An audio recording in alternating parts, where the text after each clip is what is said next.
तो मैंने अभी अभी जस्ट ख़त्म करी एक मूवी जिसका नाम था दी ज्वेल थीफ, जिसमें थे सैफ अली खान और जयदीप अलावत। और मुझे ये नहीं समझ आ रहा कि मैं इस फिल्म की तारीफ़ करूं या फिर इसकी सच्चाई बताऊं। तो चलिए आज बात करते हैं इस मूवी के बारे में।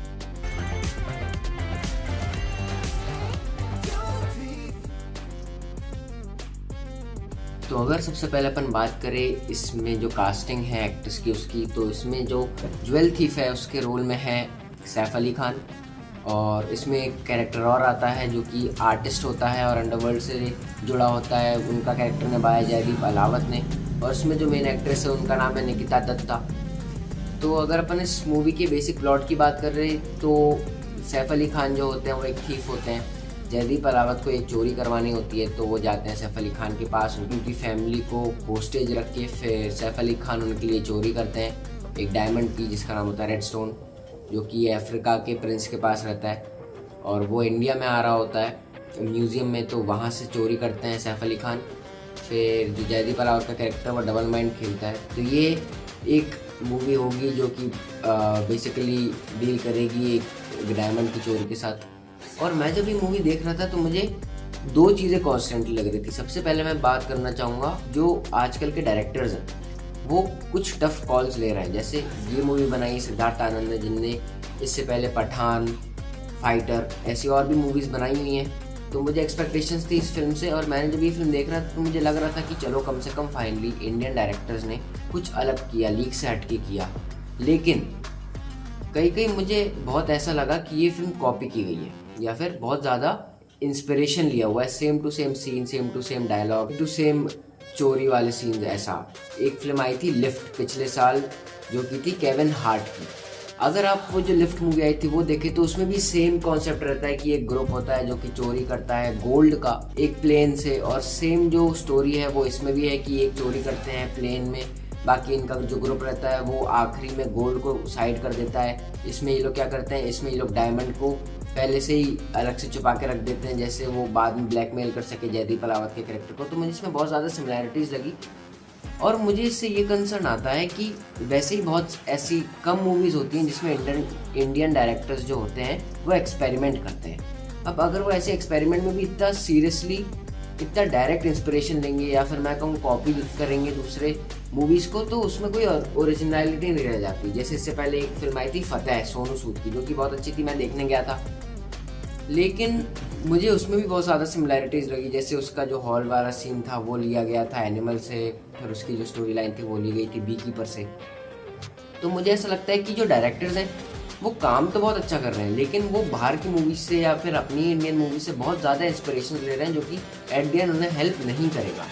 जैसे ये ज्वेल थीफ है, ये मूवी का कॉन्सेप्ट बहुत अच्छा था, इसकी कास्टिंग बहुत ज़्यादा अच्छी थी, लेकिन इसमें मुझे बस यही लगा कि इसकी स्टोरी बहुत ही ज़्यादा प्रेडिक्टेबल है और आप इजीली गेस कर लो कि आगे क्या हो सकता है, आगे क्या होने वाला है। बाकी ये जो मूवी है इसको छोड़ दिया गया है अगले पार्ट के लिए, और जिस हिसाब से इस मूवी को बनाया गया है मुझे लगता नहीं है कि ये सेकंड पार्ट तक जाएगी, क्योंकि ये वो ऑडियंस ही कैटर नहीं कर पा रही जो कि एक थीफ वाली स्टोरी देखना चाहती है।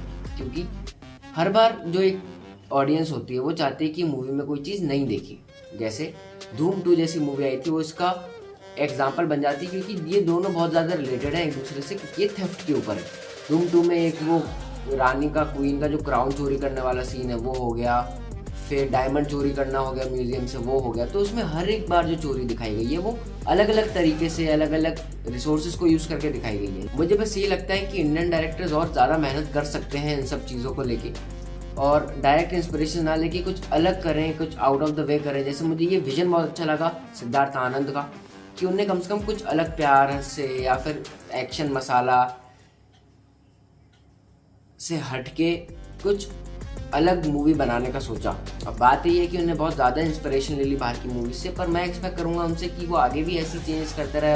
और मैं बात करूँगा अगर एक्टर्स की, तो जयदीप अलावत जो थे वो तो इसमें ब्रिलियंट थे ही, उनकी कभी एक्टिंग पे कोई डाउट नहीं होता, खास करके उनका जो कैरेक्टर डिज़ाइन था वो बहुत अच्छा था और सीरियस लुक्स जो देते हैं वो सही में बहुत अच्छे होते हैं। और बात करें अगर अपन सैफ अली खान के कैरेक्टर की, जिनका नाम रेहान रहता है, तो मुझे उनके कैरेक्टर में, मैं आपको सही बताऊं, जिस हिसाब से स्टोरी लाइन थी, जिस हिसाब से कैरेक्टर था, उस हिसाब से उनकी जो बॉडी थी वो साथ नहीं दे रही थी। अब ऑब्वियस है कि उन पे जो लास्ट मंथ अटैक हुआ था उसके बाद कोई भी रिकवर नहीं कर पाएगा। और जयदीप अलावत ने एक इंटरव्यू में भी बताया कि वो अक्सर सेट पे लेट आते थे अपनी चोट की वजह से, तो वो ऑब्वियस बात है। लेकिन वो जो थेफ्ट के सीन्स थे, रनिंग सीन्स थे, चेजिंग सीक्वेंसेस थे, उसमें उनकी बॉडी बहुत ही ज़्यादा रिजिड दिखाई दे रही थी और जो सीक्वेंस था उससे मैच ही नहीं कर पा रहा था उनका एक्शन लेवल। यहाँ तक कि एंडिंग में जब एक डांस आता है मूवी खत्म होने के बाद, तो उसमें भी आप देख सकते हैं कि उनकी बॉडी उनका साथ ही नहीं दे रही। तो मुझे ऐसा लगता है कि अगर इतना बड़ा कंसर्न था उनकी बॉडी को लेके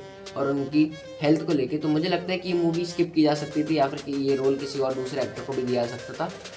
पर खैर ये सब तो बात की बातें हो गई हैं। ये मूवी अब तो रिलीज़ भी हो गई है, आप देख भी सकते हैं इसे नेटफ्लिक्स पे।